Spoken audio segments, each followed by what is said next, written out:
It's your girl Aisha, aka Geek XX Chic, and we are back with another episode of The Flash. We're now on episode 11, which is called Love is a Battlefield. Sorry, it took me a minute to remember that. Quick. I don't think this is about Pat Benatar. And I realize for anyone who's under the age of like 25, you probably have no idea who Pat Benatar is, but that's okay. So basically we ended the last episode with Iris being entirely too reckless as far as trying to crack this whole black hole case. And she went back to McCulloch Technologies by herself and broke in, and she basically risked it all. And she got pulled into a mirror. Now, I saw like online, and some of you, I think one or two of you mentioned in the comments about this mirror, that there's actually like a mirrored version of Iris that could happen here. I don't know anything about it, as I've mentioned many times in the past. I don't actually read DC Comics, so I'm not familiar with all the deep layered storylines and all the characters. So anyone who can give me some more information about what this is all about with the mirror stuff, and if we're looking at like a pod version of Iris, which I'm actually down for. Anyway, without further ado, I'm very interested to see what's going to happen, why Iris is pushing all these buttons, and where it's going to lead us. So without further ado, let's get into this episode. Bam. No preamble. We just jumping right into the episode, huh? Oh, girl, you don't look good. Nice, babe. Yeah, wow. This is not a banana. I know Valentine's Day isn't. Okay, Barry, you know Iris can't cook. Let me surprise my hubby before some crazy. You know she can't cook. Come on, Barry. Something wrong. How's your heart? Oh, I mean, it stings, but it's a bit better. She's hiding it. They're good.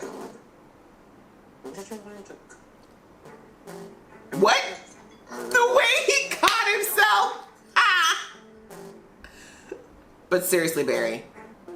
This is your reminder. You have a reservation at Giovanni's February. What, Alexa be sponsoring the Flash now? What the hell? Alexa, set a reminder to call Giovanni's today at noon. Wow. Okay, I'll remind you. Does Amazon now own the CW? What's going on? I've never seen such a blatant plug in my life. Okay. It's awesome. Celebrating Valentine's together, even if it's early. Except it's not Iris. Crisis. Posso consigliare spaghetti con vongole fresche e ravioli fatti in casa. Hi! What? We don't speak Italian. Delizioso. Forse prendiamo questo come primo. And Iris be like, I speak for myself, thank you. Where did you learn that language, girl? Italian? Legit? Roses are Can we just have a meal?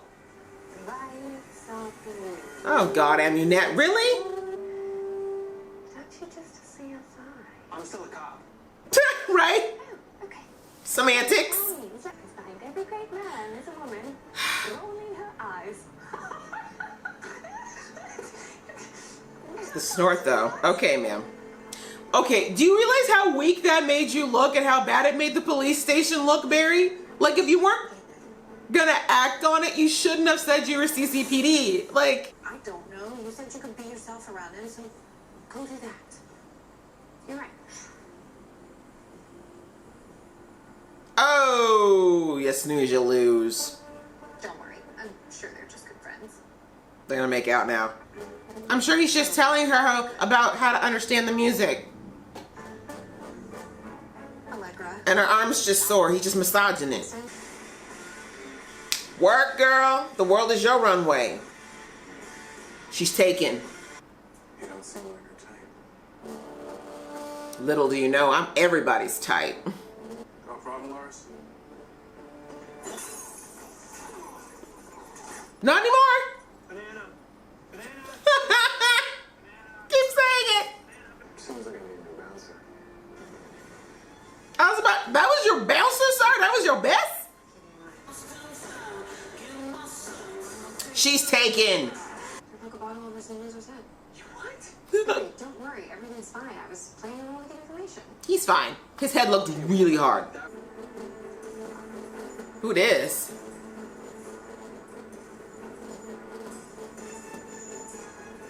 I love him! He's back! You're too late, Keith. Oh, Leslie. Wesley! You know what? Oh, this is gonna be epic. Let it happen. Let them fight. Let them fight. Since when did you like Radiohead? Wait, what? OK computer on a 180-gram vinyl with a triple K full sleeve. I mean, good test. Oh, please, I even knew who NWA were before you met me. Don't you dare try to say that a white woman introduced him to NWA. Sir, aren't you made of gold? Still strong enough to lift this, though. Is it bad that I kind of still ship Leslie and Keith as a couple? But we call them Kesley, Leith. I don't know. I think they're trying to hurt each other, not just their businesses. Oh, is this a Valentine's thing? While you patrol. I mean, In Flash, you know best, right? what? Woo! Attitude! True facts, Barry. I trust my intuition. My intuition, by the way, that saved my life from an assassin while you were on some island. Damn. Following a lead in the middle of the night? I mean, something could have happened to you. That, Barry. It did. That's why I didn't tell you. I don't need you to save me. I can handle myself. I was planning to start a life without you. And it was the hardest thing that I ever had to do, but I did it because you asked me to, Barry. Damn, girl. But I can't be your damsel in distress anymore. And I cannot be the voice inside your cowl cheering you on. I'm a reporter, Barry, and I'm a damn good one. And risky or not, I deserve to be in that field just as much as you do. I don't know how I feel about this speech. It just feels like, I mean, there's truth in it, but I mean, I don't know, it doesn't feel like we're connecting. this tea is scalding. I'm really proud of the person that I am today. I just wish that you felt the same way too. Ooh, the ultimate guilt trip. Iris. This is why men get confused so easily. You see how she just did like bobs and weaves and just stung like a butterfly right around his feelings? Don't be like that. Wow. You know you still like Keith. I'm supposed to believe you're willing to give me an invaluable piece of stolen tech. Why? Exactly. Why? But you didn't answer the most important question. How do I look so great? I'm afraid that all this superheroing is ruining my marriage. But if I could use it, Oh, when she's like, yes, girl, go on. redesigned. Warehouses, they are retaliating by sinking Oh, delivery Barry misses his wife. on criminal attacks right now. Iris Hood is skewing. Stop it. Iris thinks there's something personal going on. Well, I mean, I do wish they were still a couple. I mean, things were a lot quieter out there. Right? Their love was actually saving the city. We're growing. No foundation. Of course, you gotta tend to the soil, communicate with each other, take care of each other, look out for each other. Spell this marital advice, Joe, even though you've been single for 20 years. Right. Look, my life coach made my life better. I was Is Danielle pregnant? pay it forward.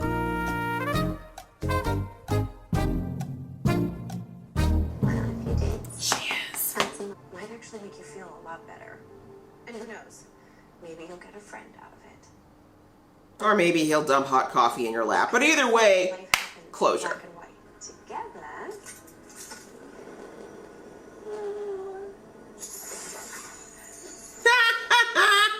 Snatched. Gotcha, witch. Valentine's Day. So is this like supervillain foreplay? I'm not sure. Rude. Yes, get closer. And then just make out.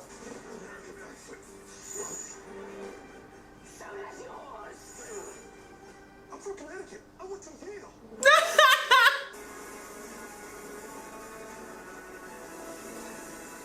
You've been touched by the Flash. That precious flower. Let's find out. It has to be a pink case. Okay, Shell. But that's still not enough time together. Pet Benatar! Yes!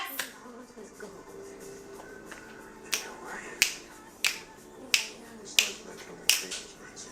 I was always so proud of the work you did at Yale. You're an actual witness. You completely. These facial expressions, I can't. Where are the petals coming from?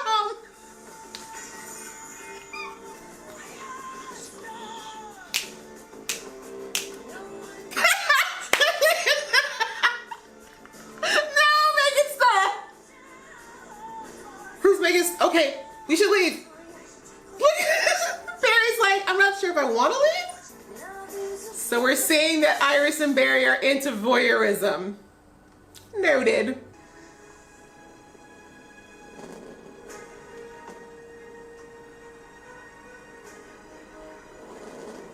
Wait, what?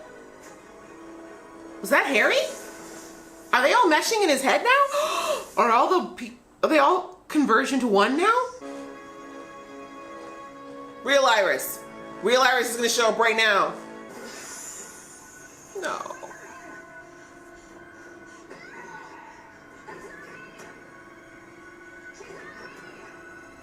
Damn, Iris. You're gonna learn the hard way, girl, that sometimes you need to just listen and not be so damn reckless. See, I couldn't like fully enjoy that scene like I could enjoy it because, you know, it was just Barry being the sweet man that Barry is, but I was like, also like, no, you're sharing this beautiful moment and it's not the real Iris. Okay, guys, that was the latest episode of The Flash, which is called Love is a Battlefield. And I was right, Pat Benatar reference. If you don't know the song, look it up. It's actually a bop. That was good. I really like when The Flash mixes a plot and, you know, your baddie of the week, but also has like a good dose of humor. Like, I know some people have mixed feelings about season 4, but I personally loved the comedic aspects that were brought into it. I really liked how they brought this episode together. I feel like there was a few things that I don't really feel like were that essential to the overall arc, like the stuff with Allegra and her ex, and again, I don't know, sometimes I just feel like they take Frost and just insert her in weird places. Anyway, I don't want to get into a big rant about it, but if you've watched my previous reviews from like last season, the season before, I've already mentioned that I really don't feel like the writers have ever really known what to do with the whole Frost versus Caitlin story situation. I feel like the writers really kind of inadvertently wrote themselves into a corner where she's concerned. But all this stuff, you know, it just, she experienced her first Valentine's Day for what? Like, really? She ended up not even really experiencing it. Right? Which is good in one sense, in the fact that, as I've mentioned in previous reviews, much of Caitlin's storylines in the past have revolved around romances or love interests, so it's nice that they're not doing it to her this season. Still, it just seemed like, I feel like it was any part of the episode we probably could have just not necessarily done with. It was probably that side storyline, but I get it. They're trying to fill it up and make sure these side characters get a little bit of action, and since Carlos isn't here right now, aka Cisco, I guess they gotta figure something out. And yes, I looked it up during the episode. I did not realize that Danielle was pregnant, but I was like, a couple of times in this episode, I'm like, I think I see a belly there. And Danielle Panabaker is normally like so thin, so I was like, she would not just have fat, and her face still looks the same. So yeah, pregnant. Well, congratulations to you, Danielle. I guess that means, I don't know, it doesn't look like they're trying to write it into the plot, which I think makes sense. So I think they're gonna just keep acting as though it's not happening and do the classic TV tropes of having her wear a lot of oversized clothes and jackets and stand behind a lot of counters. Anyway, on to the crux of the episode. They clearly love bringing back Katie Sackhoff because this is what, her 6th or something? I think it might be her 6th appearance on The Flash now as Amunette. And I actually really like the return of Goldface. He was great. His episode, was it earlier this season or was it last season? It was last season. I loved his episode. I thought he was so funny. He wasn't really the focal point, sadly, but if they bring him back for more, I'm fine with that. But yeah, I think that whole side story with Amunette and Goldface, or Keith and Leslie, as I'm forever gonna call them forever. Like, Keith, oh my gosh, at least it wasn't something that was a little like even more, like if it had been a name like, I don't know, Alphonse or something, I don't know. I'm not dissing the name Alphonse for the record, but just, that was really funny about how they're just fighting over this project that they planned together at the beginning of their relationship, and really the fact that it's bringing up the fact that they're not together anymore, even though they still love each other, is really what's made this battle so bloody and horrible, and their poor gang members are getting slaughtered over these two not being able to sit down and have a conversation. The whole thing at the end where they heard each other's true thoughts, I think the actors did a great job of just showing how funny and cringy it was. I feel like people were cracking up on set because they did such a good job with it. And then, of course, oh my god, Barry and Iris's reactions were great. The way Barry was looking at it like a car crash, you know, like, I should look away, but I kind of can't. Oh, but then, of course, on to the big pièce de résistance, Mirror Iris. So y'all who are out there who predicted it, it is true.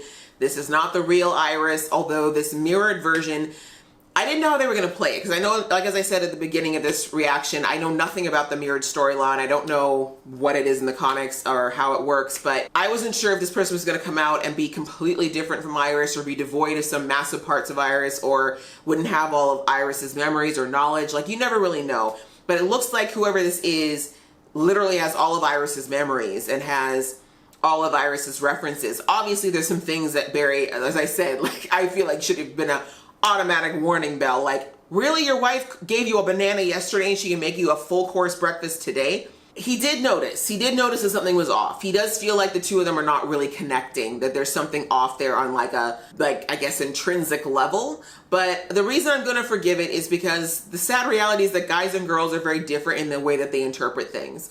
Women tend to be naturally more intuitive. We pick up on little things, we pick up on emotions, we pick up on the micro things, like someone not making enough eye contact with us or certain body language that's different. Like, women will pick up on that like so quickly, whereas men don't always necessarily pick up on that right away. And also women, like I said, in that scene where, my God, that speech, I'm gonna get to that in a minute. But that's, you know, that scene where, you know, Iris kind of flipped the whole, mirror Iris, flipped that whole conversation where Barry started to ask some pointed questions and in the end just started using psychological warfare. Women are really good with messing with emotions because, hello, we're emotional creatures. That kind of stuff is the kind of stuff that, you know, Barry wouldn't necessarily be able to pull on Iris, if that makes sense.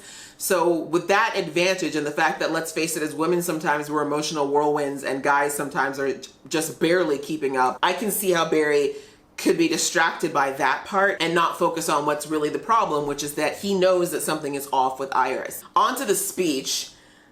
The speech where Iris lays into Barry. I mean, obviously it was a diversionary tactic because Barry was getting very close to figuring out something was off. But the reason her argument worked so well was that, like, I was like half cheering but also half cringing at that argument because everything she said was kind of right, but it was the delivery that was completely harsh. It is true, like, Iris is she's not a shrinking violet. She's not a delicate flower that needs to be sheltered all the time in the sense of lack of capability and lack of ability. And sometimes Barry does kind of, I think, forget that just because Iris doesn't have powers, she's not completely without the ability to do things. I mean, she brought out a few instances where she's saved Barry's behind, not to mention her own, on many occasions when he wasn't there. Obviously, the harsh words around the fact that, you know, she almost died when he was off on the island and things like that, like, those were just petty barbs that were clearly meant to make him feel guilty because obviously that takes him off the track of figuring out that something is wrong with her.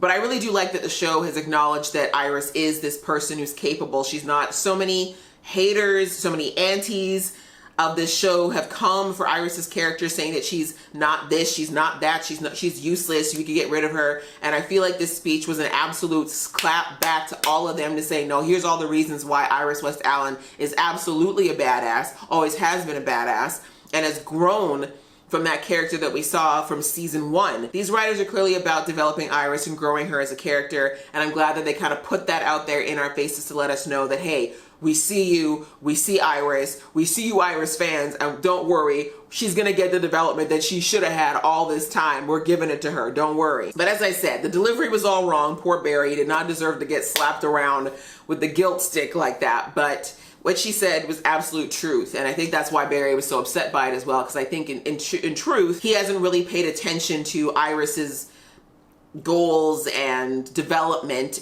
on her own so much since they got married. And again, that's a writing mistake, really, because I feel like the real Barry wouldn't have done it. But I loved his response to it in that, like, yes, you are growing, I need to support that. And I also love that just on a higher level, since this whole episode is supposed to be about love and relationships, I'm glad that they show that that's a very real thing in relationships, whether it's a marriage or any partnership or even in friendships, that if you guys have a really strong root that's based on love, then that should always keep you two together, but you're still always going to be two individuals. You know, you're still going to have your own dreams and hopes and ambitions, ideally, and still want to grow as a person, but that doesn't mean you have to necessarily grow apart. Great lesson for Barry and Iris. Unfortunately, it wasn't the real Iris, and I feel so bad that Iris is able to watch this wench have these intimate, beautiful moments with her husband. We all know how fiercely protective Iris is of Barry and her relationship. So, as I said, I really hope not too much more happens as far as her being stuck in this mirror. Also, only other thing I'll mention, of course, was that quick flash of what looked like Harry Wells